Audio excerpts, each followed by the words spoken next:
Welcome to Let Me Fix This. Enjoy the video. In this video, I will explain how to make delicious homemade tomato soup. We'll start by gathering our key ingredients.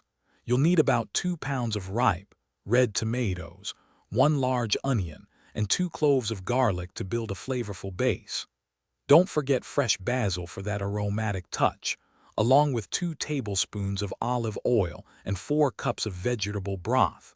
A small pinch of sugar helps to balance the natural acidity of the tomatoes, ensuring a perfectly rounded flavor profile. Now let's build the foundation of our soup's flavor.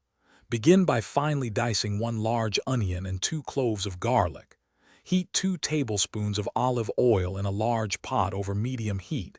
Then add the diced onion, cooking until it becomes translucent, which usually takes about 5 minutes. Next, stir in the minced garlic and cook for just 1 more minute until it's wonderfully fragrant. Finally, add your chopped tomatoes and 4 cups of vegetable broth, bringing it to a gentle simmer. Once your soup has simmered for about 20 to 25 minutes and the tomatoes are wonderfully soft, it's time to achieve that perfect creamy texture. You can use an immersion blender directly in the pot, blending until the soup is completely smooth.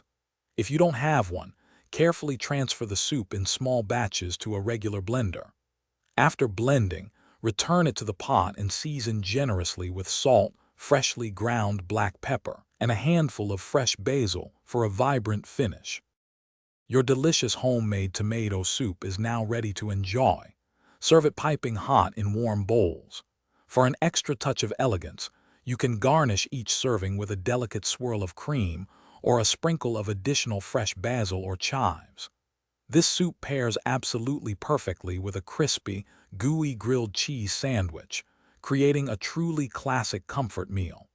This recipe typically yields about 6 generous servings, making it ideal for a family dinner or sharing with friends. Thanks for watching. If you found this helpful, don't forget to like and subscribe.